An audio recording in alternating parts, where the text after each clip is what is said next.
잘 오셨습니다. 앞뒤적으로 한번 인사하겠습니다. 사랑하고 축복합니다. 잘 오셨습니다. 23년 첫 주간을 우리가 보내고 있습니다. 새해 첫 주간 어떻게 보내셨나요? 우리가 다짐했던 대로 하나님 앞에서 결심하고 기도했던 대로 새로운 한 해를 보내고 계십니까? 아니면 더 힘든 시간들을 보내고 계십니까? 아니면 예전보다 더 악화되었다든지 아니면 별반 다를 바 없는 그런 시간들을 보내고 계십니까? 어떤 시간들을 보내왔는지 각자의 형편과 사정은 다 다르겠지만 오늘 이 밤에 하나님께서 새로운 은혜를 주시는 밤 되기를 축복합니다. 그래서 사실은 그 시간적인 개념이라고 하는 것은요, 그래서 어떻게 보면 허무한 거예요.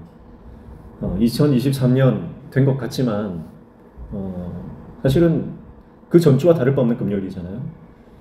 그리고 시간을 또 이렇게 보내다 보면 새로운 한 해가 됐다는 게 사실은 그렇게 큰 의미가 없다는 걸 우리가 또 깨닫게 되거든요. 그러면서 또 한 해 한 해 보내게 되고요. 그러나 우리가 말씀 안에 있으면, 진리 안에 있으면, 하나님의 새로운 은혜가 임하면 오늘이 어제와 다른 하루가 될 줄로 믿습니다. 그래서 연대기적인 시간은 사실은 중요한 게 아니고요. 우리 안에 하나님의 그 새 일을 경험하는 것, 하나님께서 우리 안에 새로운 은혜를 부어주시는 것, 그 은혜가 우리 가운데 임하기를 축복합니다. 특별 새벽 기도회를 오늘 마쳤잖아요. 특별 새벽 기도회는 저에게는 특별히 힘든 기도 이렇게 볼 수 있어요. 왜냐하면 평소와는 더 많은 기대를 하고 오시고요. 그리고 또 한 해를 시작하는 시점이기 때문에 또 특별이라는 이름을 달아서 하기 때문에 말씀 준비도 더 많이 해야 되고 또 묵상도 또 많이 해야 되고, 그렇다고 또 새해 첫 주이니까 모임도 많고 또 만날 사람도 많고 하다 보니까 이번 한 주간 동안은 하루에 한 2시간, 3시간 이렇게 자면서 그렇게 보냈던 것 같습니다. 그래서 오늘 마지막 새벽기도 마치고는 아침에 완전히 뻗은 거예요. 뻗어가지고 오전 내내 좀 쉬었습니다. 또 쉬고 나니까 또 하나님께서 또 그 체력을 또 보충해 주시는 것 같고 그렇습니다. 민수기 4장 34절 49절 읽었는데요. 자, 레위인들은 평생 하나님께 온전히 바쳐진 삶을 삽니다. 그들의 삶이 온전히 하나님께 바쳐진 존재로서, 그리고 그들에게는 특별한 의미, 특별히 이스라엘 전체를 하나님께 드리는, 장자 대신에 레위인을 드리는 그런 영적인 의미가 부여되어서 살아가는 존재들이죠. 그래서 이스라엘 백성들은 성막에서 봉사하는 레위인들을 보면서 자기 자신의 삶과 특별히 자기 장자를 하나님께 드렸다라고 하는 그런 인식들을 하면서 그들을 바라보지 않을까, 그런 말씀을 좀 나눈 적이 있었죠. 분명한 것은 레위인들이 하나님의 임재를 가까이서 섬기고 봉사하는 것은 특권이고 은혜입니다. 여러분, 오늘 우리가 하나님을 예배하는 것이 특권이자 은혜라고 하는 것을 깨달아야 합니다. 이게 은혜고 이게 특권이라는 것을 깨닫지 못하면 예배의 감격이 사라집니다. 오늘날 우리는 신약시대, 우리는 성령의 시대를 살아가는 저와 여러분들은 이제 모두가 영적인 거룩한 나라요 왕같은 제사장으로 우리를 부르신 줄로 믿습니다. 그래서 우리는 목회자만 이런 레위인적인 사명을 감당하는 게 아니고요. 오늘날은 예수 그리스도 안에 있는 모든 자는 거룩한 제사장적 직분을 감당하는 자다라고 하는 거예요. 그러니까 오늘 레위인들의 그 직무를 보면서 우리는 나 자신을 돌아봐야 되는 거죠. 이건 목회자에게 속한 거다. 이건 목회자에 해당하는 말씀이다, 이렇게 보시면 안 되고요. 이 말씀은 오늘 저와 여러분 모두에게 주시는 하나님의 말씀으로 받아야 할 줄로 믿습니다. 자, 그러니까 레위인들은 특권과 은혜를 누립니다. 그렇지만 그 특권에 부합하는 거룩하고 정결한 삶을 살지 못하면, 그 직분을 망각하고 그것을 바로 행하지 못하면 어떻게 됩니까? 하나님의 진노가 임하죠. 죽임을 당하는 겁니다. 그러니까 소중하고 중요한 임무를 맡았지만 아주 이것은 위험한, 동시에 위험한 일이다, 이렇게 말씀드렸고요. 그런 측면에서 우리가 이 레위인들의 직무를 이렇게 살펴봐야 할 줄로 믿습니다. 자, 오늘 본문으로 들어가면요, 34절 모세와 아론과 회중의 지도자들이 고핫 자손들을 그 종족과 조상의 가문에 따라 계수하니 그렇게 말씀하고 있습니다. 자, 모세와 아론과 회중의 지도자들, 인구 조사를 하는 사람들은 모세하고 아론이죠. 그리고 그들을 돕는 우두머리들을 앞에서 세웠잖아요. 그 회중의 지도자들이 함께 이 인구 조사를 합니다. 여기에서는 이제 레위 사람들의 인구 조사를 해요. 레위 사람들의 인구 조사는 두 번에 걸쳐서 합니다. 일반 이스라엘 지파들의 그 전쟁에 참가할 20세 이상의 남자들, 이 남자들은 이제 이미 다 인구 개수를 했고요. 인구 조사를 했는데 이제 레위인들은 빠졌잖아요. 그 한 번만 했죠. 일반 이스라엘 백성들은 한 번만 했는데 레위인들은 두 번에 걸쳐서 합니다. 첫 번째가 뭐였죠? 1개월 이상 된 모든 남자, 1개월 이상 된 모든 남자들을 먼저 계수를 했고요. 그리고 나서 두 번째 계수하는 것이 30세에서 50세까지 이 성전에서 회막에서 봉사할 만한 자들을 다시 계수를 합니다. 두 번을 계수합니다. 그러니까 이 두 번을 계수한다라고 하는 것은 바로 이 레위인들이 특별한 은혜, 특별한 은총을 받은 것이고 그들의 이 직무가 굉장히 중요한 것을 말하고 있는 것이다. 이렇게 볼 수가 있습니다. 특별히 회중의 지도자들이라고 했는데요. 이 회중이라고 하는 말은요. 이스라엘 백성들을 예배 공동체로 부를 때에 회중이라는 말을 많이 써요. 그러니까 레위인은 이 예배를 이제 예배와 연관이 있는 예배 중심의 그 공동체 안에서 그 예배를 담당하는 그런 사람들이죠. 그래서 회중의 지도자라고 하는 이런 표현을 쓰면서 이 지도자들은 이제 모세의 동역자들이라고 볼 수 있습니다. 모세의 동역자들. 모세는 그가 탁월한 리더십을 가지고 있는 사람이에요. 그러나 그가 아무리 탁월한 리더십을 가지고 있다 하더라도 혼자서는 이 많은 백성들을 이끌고 가지를 못한다는 것을 이미 우리가 앞에서 봤죠. 그래서 천부장부터 10부장까지 쭉 세우잖아요. 그리고 각 지파별로 또 이 계수할 때 우두머리를 세우고요. 나중에 또 70인 장로를 세우고 그런 리더들을 적재적소에 배치를 하고 세우는 것을 볼 수가 있고요. 그리고 이런 리더들이 모세를 도와서 이스라엘 광야 생활을 함께 하게 되는 것입니다. 그래서 교회 일은 한 사람의 리더십만으로는 불가능합니다. 교회 일은 반드시 동역자가 필요합니다. 목사 혼자서 할 수 없고요. 아무리 유능한 장로님이 한 분 계시다고 해도 그 장로님 한 분이 다 할 수 없다는 거예요. 교회 안에 굉장히 유력한 한 사람이 있다고 해서 예를 들면 우리 안에 뭐 무슨 기업의 오너가 있다든지 아니면 뭐 정치인이 한 명 있다고 해서 교회가 잘 되는 거 아니라는 거예요. 교회라고 하는 곳은 리더가 있지만 그 리더를 돕는 동역자들이 반드시 필요하다. 그것을 말해주고 있는 것입니다. 그리고 그 종족과 조상의 가문에 따라 이렇게 했습니다. 종족과 조상의 가문에 따라 계수했다라고 하죠. 자, 이것은 각 지파별로 그 종족, 하위 개념이죠. 지파 밑에 종족이 있고 또 그 밑에 가문이 있다 라고 하는 거죠. 그리고 이 이스라엘 백성들의 가정, 가문이라고 하는 것은 현대적인 의미보다 훨씬 큰 그룹을 말한다고 이렇게 볼 수 있습니다. 그래서 우리가 그 앞서서 그 이스라엘의 모든 장자를 계수했더니 몇 명이었습니까? 22,273명이었죠. 그런데 대충 뭐 200만에서 300만 정도 되는 인구로 봤을 때 장자가 22,000명이라 정도 된다고 하는 것은 한 가족의 단위가 굉장히 크다라고 하는 그런 유출할 수 있다 이렇게 말씀드렸잖아요.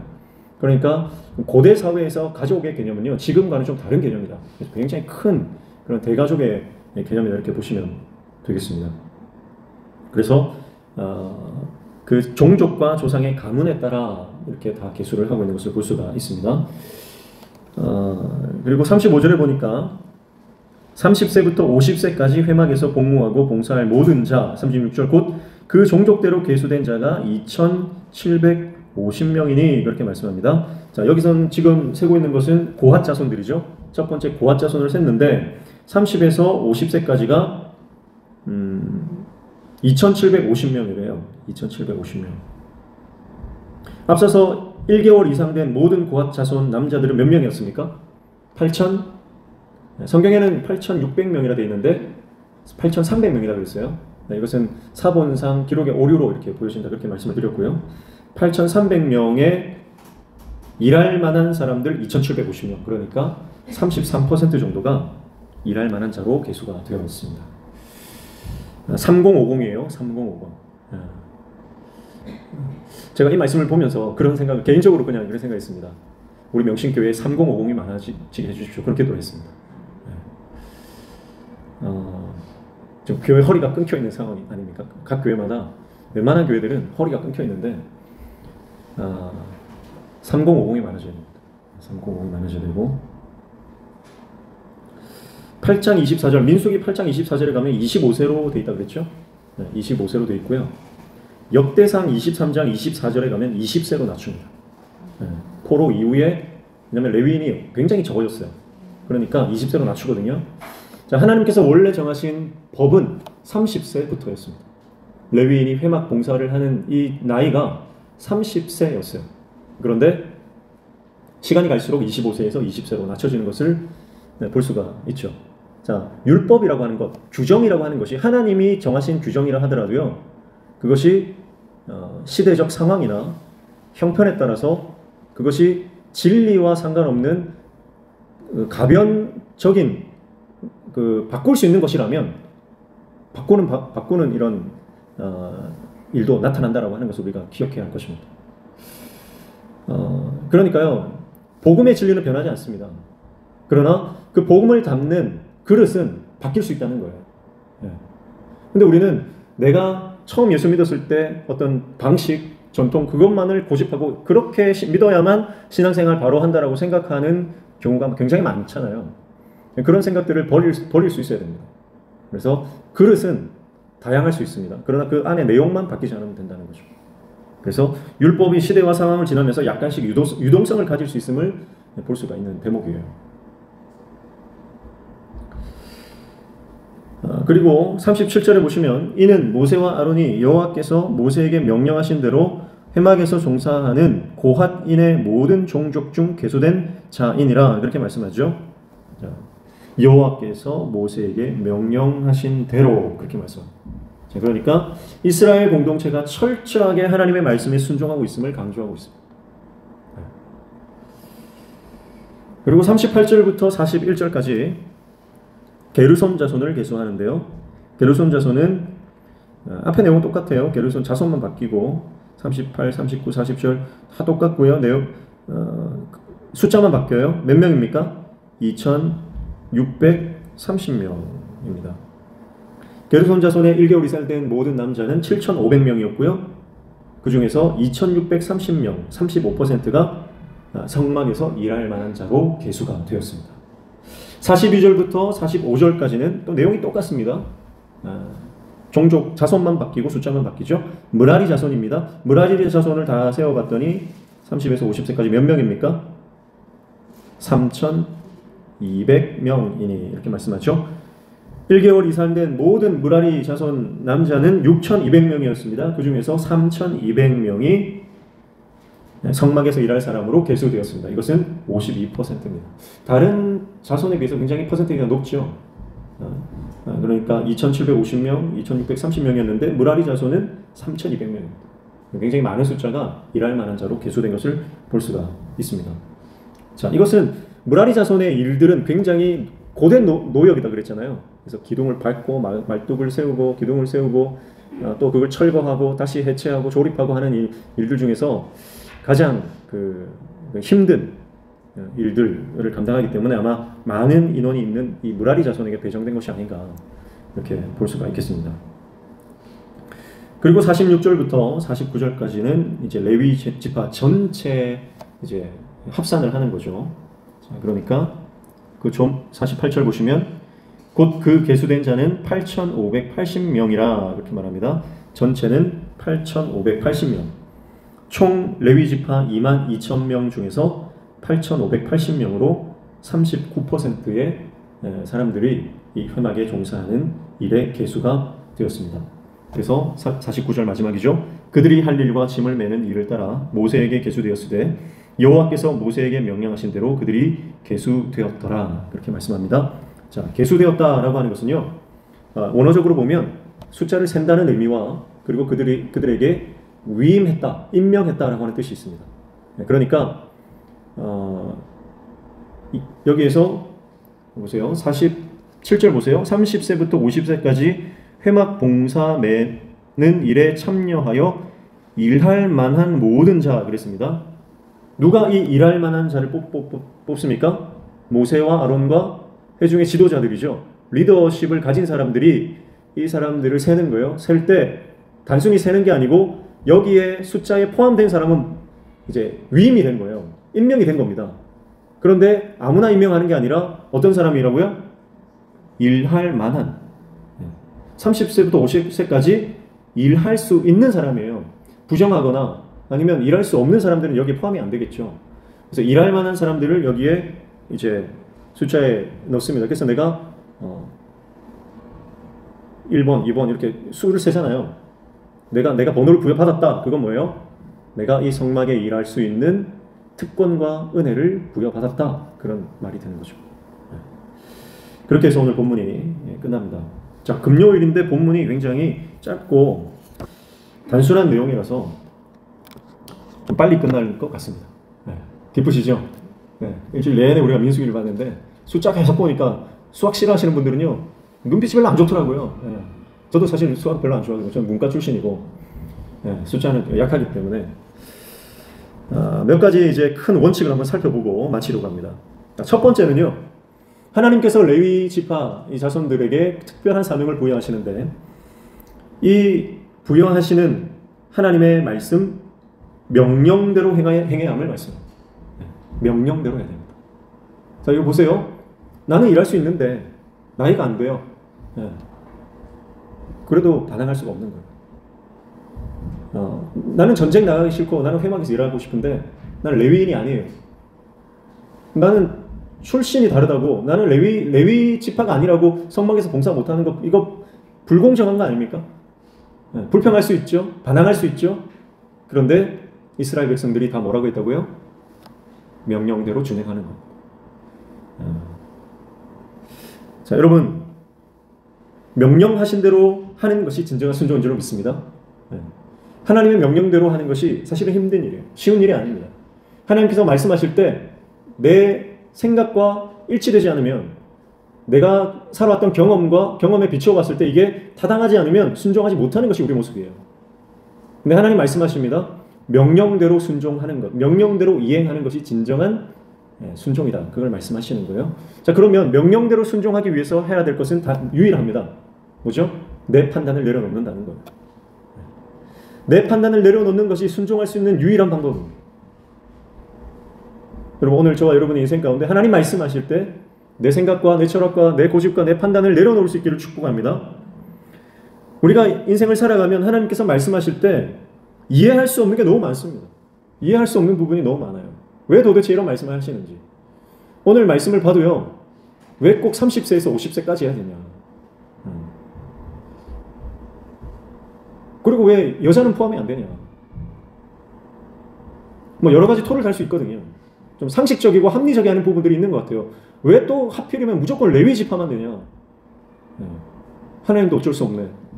하나님도 혈연 따지고 그런 거 아니냐. 이렇게 받아들일 수 있다는 거예요. 그러나 순종의 사람은 어떻습니까? 하나님이 말씀하시면 내 판단을 내려놓고 말씀을 그대로 순종합니다. 그래서 순종은 100% 순종하는 게 순종이고요. 순종은 즉각 순종하는 게 순종이다 그랬죠. 오늘 저와 여러분의 순종이 내 판단이 들어가 있지 않은 순도 100%의 순종이 되시기를 주님의 이름으로 축복합니다. 내 생각과 내 이론이 앞서가면 안 됩니다. 하나님의 말씀이 앞서 가셔야 됩니다. 그리고 그 말씀을 따라가는 것, 그것이 순종인 것이죠. 고린도후서 10장 4절 5절 말씀해 보면 이렇게 말씀해요. 우리의 싸우는 무기는 육신에 속한 것이 아니요 오직 어떤 견고한 진도 무너뜨리는 하나님의 능력이라 모든 이론을 무너뜨리며 하나님 아는 것을 대적하여 높아진 것을 다 무너뜨리고 모든 생각을 사로잡아 그리스도에게 복종하게 하니, 그렇게 말씀합니다. 자, 여러분 보십시오. 그리스도에게 복종하는 것, 여러분 결국 이것이 하나님의 능력과 연결된다는 거예요. 여러분, 우리가 하나님의 능력을 받아서 능력 있게 하나님의 영광을 위해서 살아가는 것은 결국 하나님의 말씀에 온전한 순종, 복종하는 것입니다. 이것 없이는 우리가 하나님의 능력을 볼 수 없고 하나님의 영광, 하나님의 승리를 경험할 수 없어요. 말씀대로 순종하지 않으면 우리는 하나님의 영광을 볼 수가 없습니다. 그래서 이 하나님의 말씀에 순종하지 않고 복종하지 않게 하는 모든 것들을 뭐라고 표현하냐면 사도 바울은 이것이 견고한 진인데 이것은 내 생각 안에 자리 잡고 있다는 거예요. 생각 안에. 그리고 이 생각은 모든 하나님 아는 것을 대적하여 높아진 것이다. 이렇게 말해요. 여러분, 그래서 교회 안에도 그렇습니다. 이 견고한 진들이 있는데 이 견고한 진은요, 각 개인의 생각 속에 확 들어차 있습니다. 자리 잡고 있습니다. 그래서 교회가 하나님의 말씀에 온전히 순종하고 복종하며 나아가지 못하도록 생각 안에서 역사하는 거예요. 목회자의 생각 안에 이 견고한 진이 있으면요, 교회가 하나님 말씀대로 바로 가지 못합니다. 교회의 모든 공동체의 구성원 한 사람 한 사람 안에 이 견고한 진들이 있으면 여러분, 교회가 하나님의 말씀대로 순종하며 나아가는 것이 힘든 거예요. 그래서 이 모든 견고한 진들이 완전히 쪼개지고 완전히 부서져야 됩니다. 그래서 교회 안에 이런 영적인 흐름들, 하나님보다 내가 더 높아지려고 하고 하나님 아는 것을 대적하는 이런 악한 세력들이 있다는 거죠. 특별히 우리 생각 안에. 여러분, 이것이 완전히 하나님 앞에 우리가 완전히 엎드려져서 완전히 복종할 때, 그때 하나님의 능력이 그 모든 견고한 진을 회파하게 되는 줄로 믿습니다. 여러분, 그래서 우리 안에 이 돌파가 일어나야 돼요. 우리 생각에 있는 견고한 진들이 나는 안 돼. 나는 나이가 많아. 우리 교회는 안 돼. 우리 교회는 희망이 없어. 그런 생각들이 있거든요. 그런 생각들은요, 내가 생각하지 못하는 사이에 불쑥불쑥 내 안에 들어와요. 불쑥불쑥. 어떤 누군가의 말을 통해서 내 생각 안에 들어오는데요, 그 생각이 한번 나를 사로잡으면 그 생각에서 헤어나기가 정말 힘듭니다. 그래서 누가 진짜 생각 없이 한마디 툭 던졌는데 그 생각이 나를 하루 종일 사로잡고 거기에서 내가 헤어나지 못하는 경험들을 우리가 얼마나 많이 합니까? 하루 종일 기분 나쁜 거예요. 하루 종일. 직장에서 진짜 직장 동료가 별 뜻 없이 한마디 던졌는데 그 말 때문에 하루 종일 기분이 나쁘고 마음이 상하고 마음이 다운되고 우울해지는 경험들이 우리가 얼마나 많습니까? 진짜 아무런 뜻 없이 대화를 하다가 아내가 한마디 툭 던졌는데, 남편이 한마디 툭 던졌는데 그 말 때문에 완전히 살기 싫다 이런 생각이 들 때도 많거든요. 그러니까 모든 악한 영들은 먼저 내 생각 안에서 역사합니다. 내 생각 안에서 역사해요. 그래서 에덴 동산에 아담과 하와에게 뱀이 유혹을 할 때요, 먼저 생각을 넣어주는 거예요. 생각을 넣어줘요. 그래서 내가 저거 먹으면 하나님처럼 될 텐데, 지혜롭게 될 텐데 하는 그 생각을 넣어주는 거예요. 그게 처음에는 별것 아닌 것 같지만 그 생각이 딱 들어오는 순간 그것이 우리 안에 새겨져요. 각인이라고 그러죠. 조류는요, 알에서 딱 깨어났을 때 처음 보는 것을 무조건 어미라고 생각합니다. 그걸 각인이라고 그러거든요.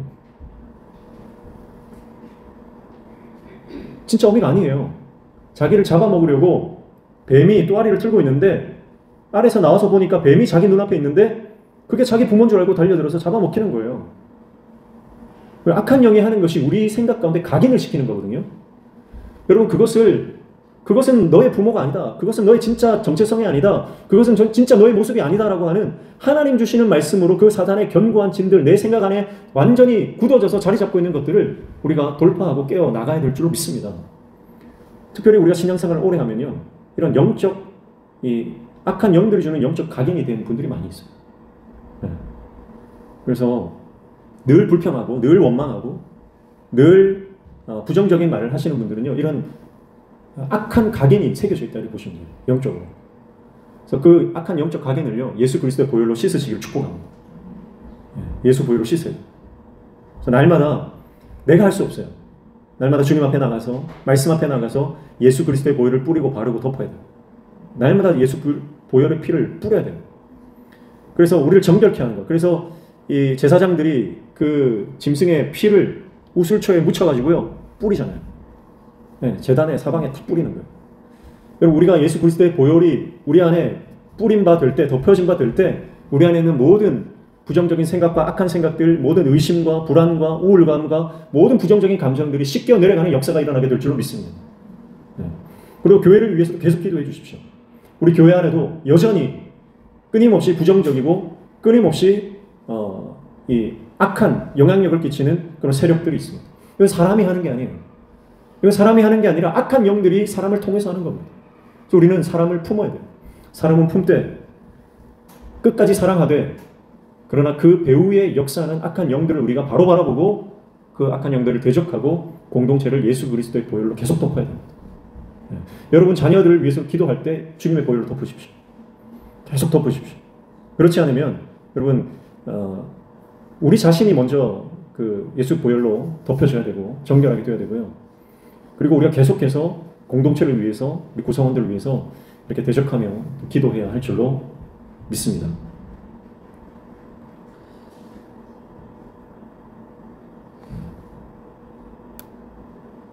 아침에 제가 아이들 학교를 데려다 주는데요. 아침에는 이제 학교를 데려다 주고 출근을 하고요. 저녁에는 애들이 버스를 타고 이렇게 집으로 오든지 학원을 가든지 그렇게 합니다. 근데 이제 지금 방학이잖아요. 방학인데 지금 첫째 아이, 둘째 아이가 다니는 학교는 아직 방학이 아니거든요.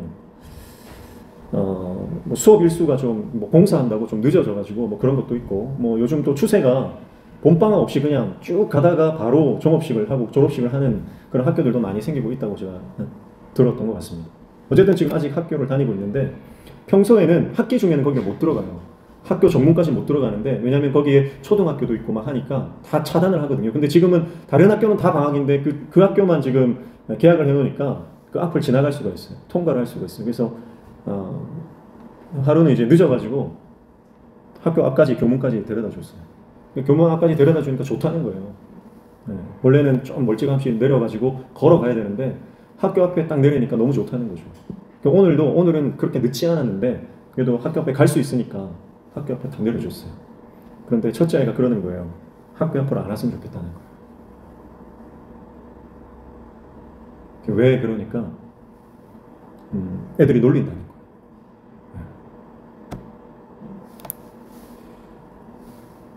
좀 충격을 받았습니다. 안 왔으면 좋겠다. 멀리 내려주면 좋겠다. 그래서 제가 오늘 굉장히 큰 데미지를 받았어요. 그래가지고 힘들더라고요. 말씀 준비도 잘 안 되고요. 힘들더라고요. 물론 이제 사춘기이기 때문에 애들 말에 굉장히 민감하잖아요. 충분히 이해할 수 있는 부분이지만 개인적으로는 제가 굉장히 좀 심적으로는 힘들었습니다.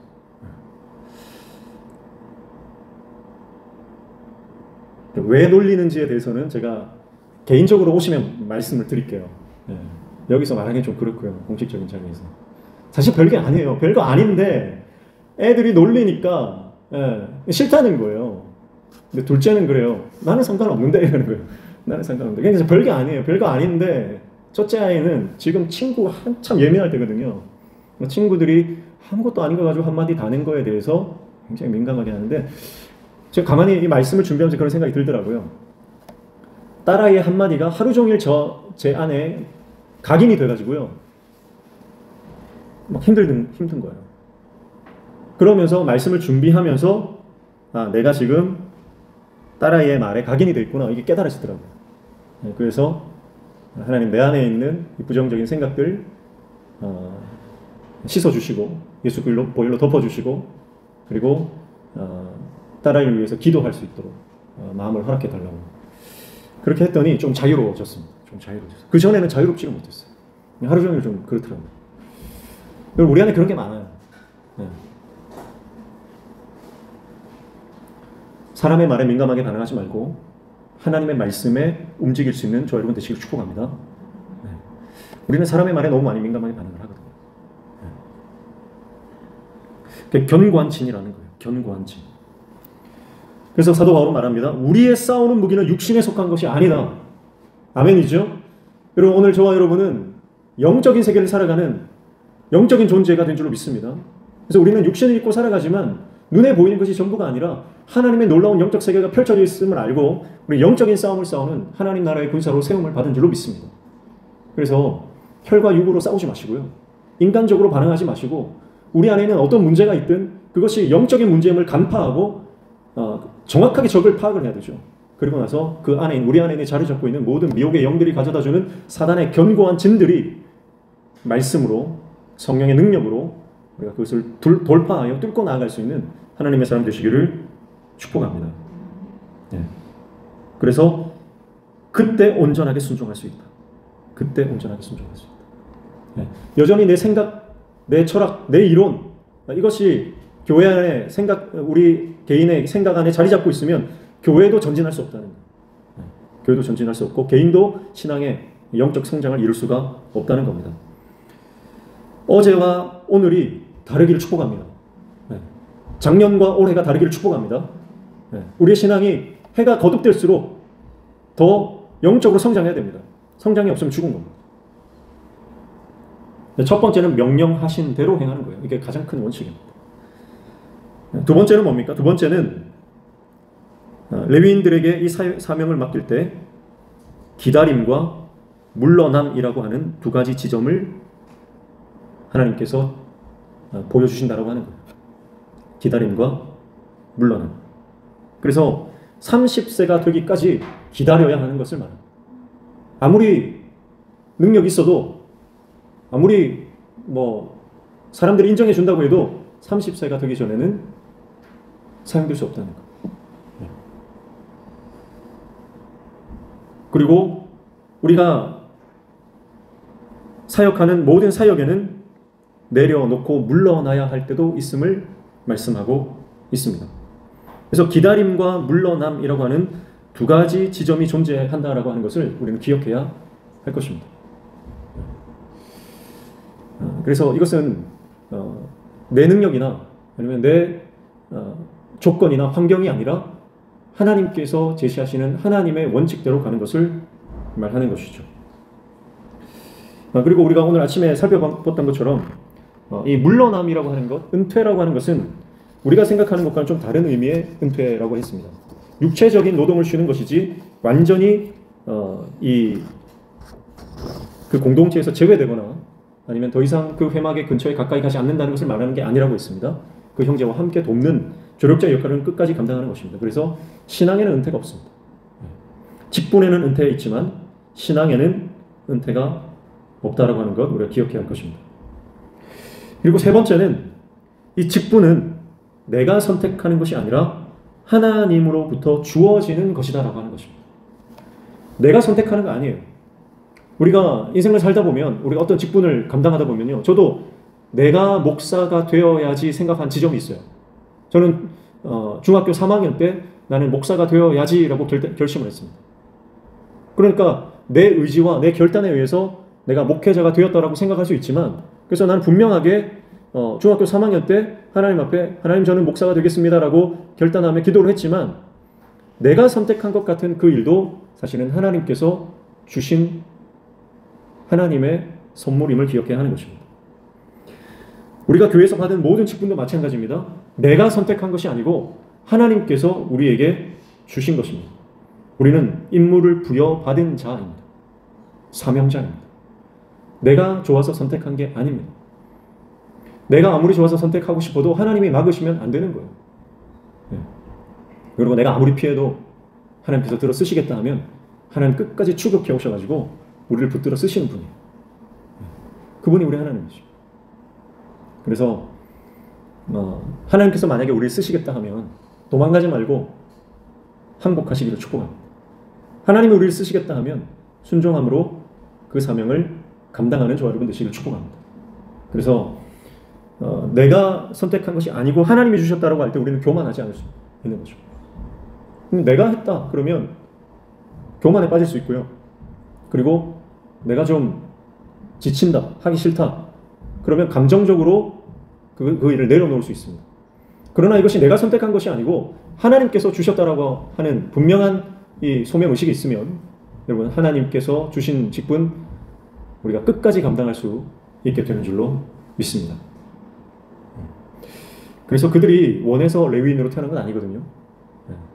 그들이 원해서 태어난 게 아니고요. 그리고 자원해서 손을 들어 나서는 것도 아닙니다. 모세와 아론이 지도자들이 뽑는 거예요. 내가 하는 거 아닙니다. 사랑하는 성도 여러분, 오늘 저와 여러분은 하나님이 선택하신 거룩한 사명자입니다. 하나님이 우리를 선택하셨다는 거예요. 이게 은혜죠. 내가 한 것이 아니고 하나님이 우리를 선택하셨다 라고 하는 것입니다. 그리고 네 번째는 분명한 것인데 이것은 바로 이 레위인의 직무가 하나님으로부터 받은 특권이다라고 하는 거예요. 우리 앞에서도 살펴봤지만 이것은 분명히 특권입니다. 특권. 이것이 하나님께서 주신 특별한 사명이며 특별한 권리임을 기억해야 합니다. 자, 특권이라고 하는 말을 우리가 좀 부정적으로 생각하잖아요. 왜냐하면 많은 정치인들이나 또 돈이 많은 그런 사람들이 이 특권을 부정적으로 이기적으로 사용하기 때문에 그렇습니다. 이 특권이라고 하는 용어를 제가 사전을 찾아보니까 이렇게 돼 있어요. 좁은 뜻으로는 법률상 인정되는 특별한 권리만을 의미하나 넓은 뜻으로는 이익이나 의무의 면제도 포함된다. 헌법상의 평등의 원칙에 의해서 누구나 특권을 가지지 못하는 것이 원칙이지만 어떤 목적 또는 사정에 따라 법률상 그 예외가 인정되어 있다. 그렇게 말합니다. 네, 이게 이제 특권이라는 사전적 의미더라고요. 그러니까 뭔가를 면제받는다든지 아니면 특별히 뭔가를 더 이렇게 가질 수 있는 이익을 찾을 수 있는 그런 권리들을 말한다 이렇게 볼 수 있어요. 그런데 레위인들에게 주어진 특권이 뭡니까? 신앙적으로 하나님 주신 특권은 그러면 같은 의미일까요? 그렇지 않죠. 성경에서 말하는 특권은 바로 주인이 맡겨주신 모든 일을 말하는 겁니다. 신앙적으로 하나님께서 우리에게 특권을 주셨다면 그 특권은 뭡니까? 그것은 종된 우리가 주인께서 맡겨주신 일을 받은 것. 그것이 특권이라는 겁니다. 그렇기 때문에 사명자의 입장에서 하나님이 나에게 어떤 일을 맡겨주셨든지 그것은 나에게 특권이다라고 하는 이 특권 의식이 있어야 됩니다. 나에게 주신 사명은 나에게만 주신 사명이다라고 하는 특별한 사명감이 필요하다는 말이에요. 생각해 보십시오. 저는 목사로 부름을 받았습니다. 이 땅에 많은 목사들이 있습니다. 그러나 저는 하나밖에 없는 목사죠. 왜냐하면 저라고 하는 목사는 저밖에 없잖아요. 그러니까 저는 특별한 사명을 받은 목사다. 저는 그렇게 생각을 합니다. 그리고 명신교회를 담임하는 목사는 저밖에 없잖아요. 그러니까 저는 명신교회를 담당하는 목사의 하나님 주신 특권을 지금 누리고 있는 겁니다. 그렇죠? 장로의 직분이든 권사의 직분이든 집사의 직분이든 마찬가지입니다. 동일한 직분들이 많이 있지만 하나님은 그 직분을 나에게 주셨다면 그 장로, 그 집사, 그 권사는 그 한 사람밖에 없는 거예요. 그런 의미에서 여러분 우리에게 주신 직분은 하나님의 특권이자 하나님의 특별한 사명인 줄로 믿습니다.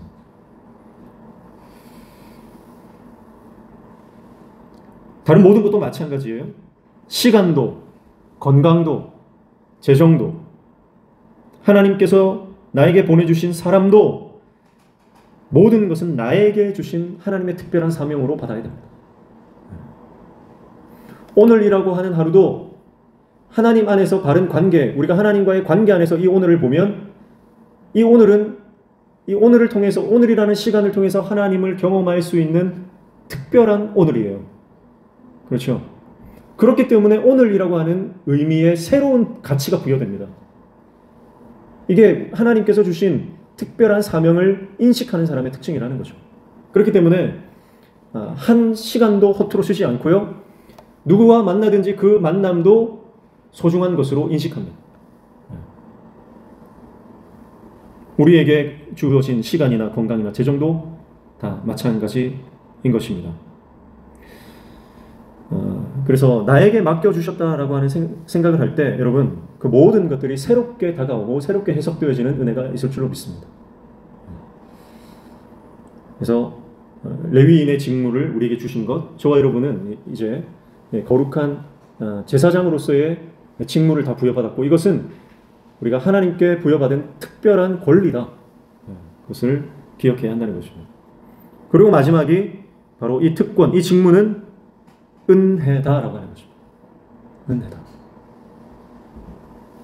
사랑하는 성도 여러분, 은혜라고 하는 것 우리가 계속 살펴보지만 은혜는 값없이 조건 없이 긍휼히 여기기 때문에 주어지는 선물이라고 말했습니다. 여러분 이 직무, 이 놀라운 사명, 저와 여러분이 레위인의 영적 레위인의 사명을 다 받았는데요. 이것은 하나님의 선물로 은혜로 우리에게 주신 것인 줄로 믿습니다. 내가 받을 자격이 있습니까? 내가 받을 자격이 있어서 이 사명을 받은 것 아닙니다. 내가 자격이 있어서 목사 된 것 아니고 하나님의 선물입니다. 내가 자격이 있어서 장로가 된 것이 아니고 하나님의 선물입니다. 내가 자격이 있어서 내가 조건이 되니까 권사 된 것이 아니고 하나님의 선물입니다. 은혜입니다.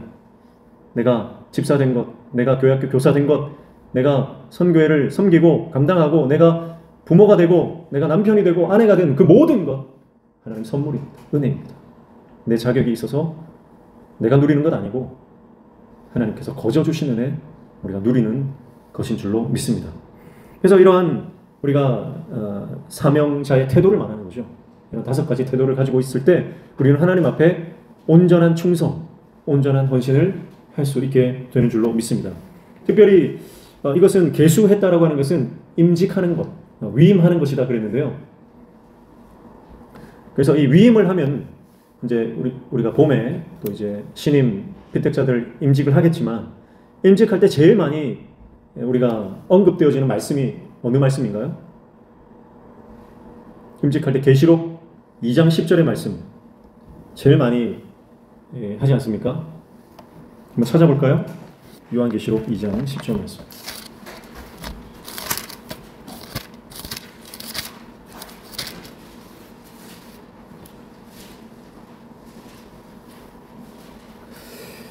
계시록 2장 10절 말씀입니다. 찾으신 분들 함께 읽습니다. 시작. 너는 장차 받을 고난을 두려워하지 말라. 볼지어다 마귀가 장차 너희 가운데에서 몇 사람을 옥에 던져 시험을 받게 하리니 너희가 10일 동안 환난을 받으리라. 내가 죽도록 충성하라. 그리하면 내가 생명의 관을 내게 주리라. 아멘. 자, 앞에 거는 이제 조금 임직자들에게 주기 좀 부담스러운 말씀이잖아요. 그러니까 앞에 거는 딱 자르고요. 뒤에 말씀을 우리가 많이 인용을 합니다. 내가 죽도록 충성하라. 그리하면 내가 생명의 관을 내게 주리라. 어떤 헌신 예배든지 아니면 뭐 임직식을 한다든지 위임식을 한다든지 이때에 가장 많이 사용하는 말씀이고 그리고 임직패 안에 가장 많이 새겨지는 구절이 아닌가 이렇게 생각이 돼요. 저도 오늘 이 계수하는 것이 특별한 임무, 특별한 사명, 특별한 하나님의 이 은혜가 주어지는 이 장면에서 이 말씀이 생각이 나더라고요. 근데 여러분 죽도록 충성하라. 그리하면 내가 생명의 관을 개역 한글에는 생명의 면류관을 내게 주리라 그렇게 말씀을 했는데요. 근데 이 말씀을 가만히 보면요. 문맥적으로 보면 이 말씀이 어떤 말씀이냐. 이 말씀은요. 하나님께서 서머나 교회에 주시는 놀라운 위로의 말씀이다라고 하는 거예요. 놀라운 위로의 말씀입니다. 자, 여러분 10절에 다시 보시면요.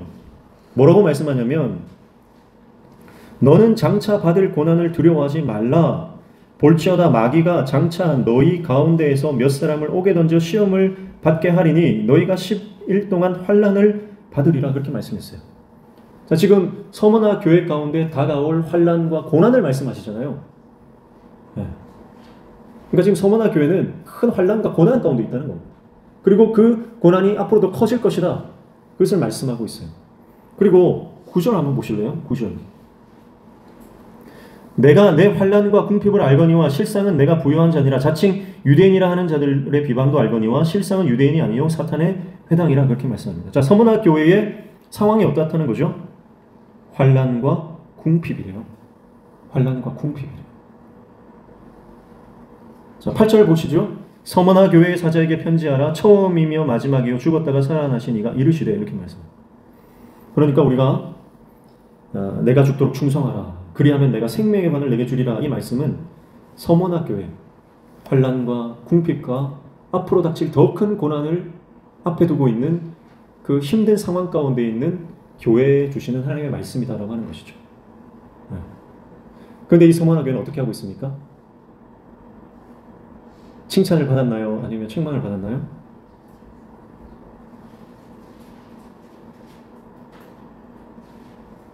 칭찬을 받았죠? 실상은 내가 뭐라고요? 부요한 자니라. 실상은 내가 부요한 자니라. 자, 그러니까 이 서머나 교회에 하나님께서 위로의 말씀으로 그리고 이 모든 환난과 고난을 이기라고 하시는 격려의 말씀으로 죽도록 충성하라. 생명의 관을 내가 너에게 줄 것이다. 이 약속의 말씀을 주시고 있는 것입니다. 그런데요, 이 서머나 교회에 주시는 첫 번째 위로가 뭔지 아세요? 첫 번째 위로. 그것은 9절 상반절입니다. 내가 내 환난과 궁핍을 알거니와 이 알거니와예요. 그러니까 하나님의 위로는 뭐예요? 내가 안다는 거예요. 하나님의 가장 큰 위로는요, 너 힘들지?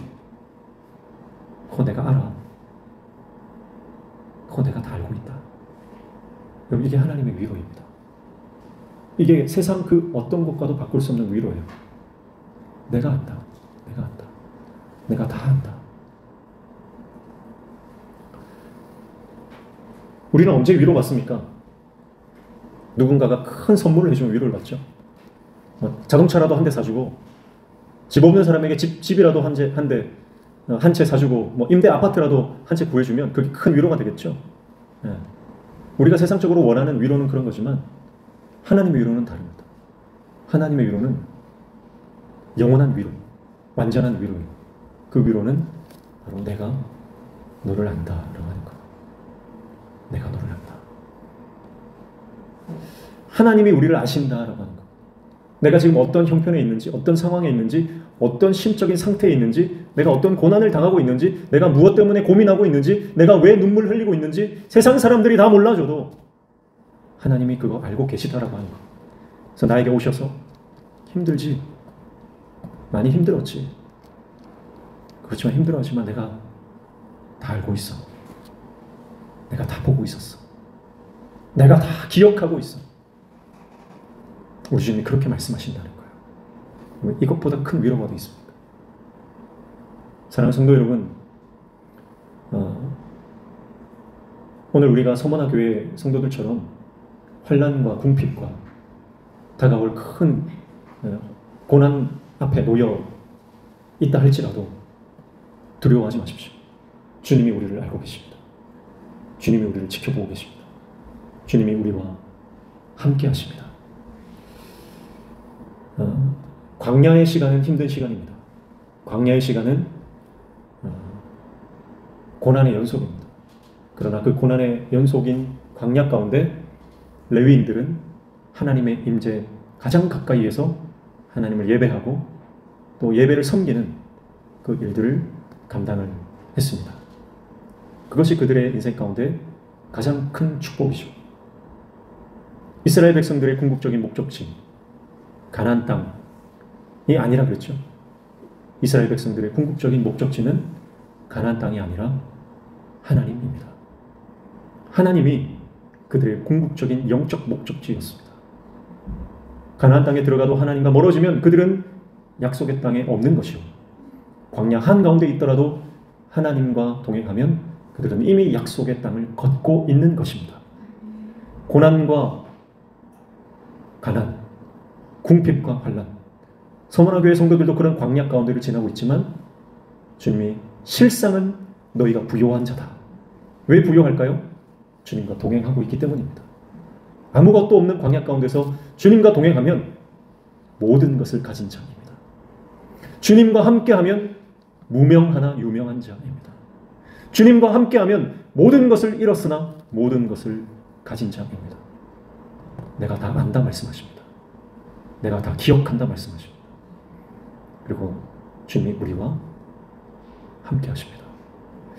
오늘 그 주님 앞에 나아가 기도할 때 하나님이 우리를 꼭 끌어안아 주시고 우리의 눈물을 닦아주시고 우리에게 세임 주시는 그 은혜를 누리시기를 축복합니다.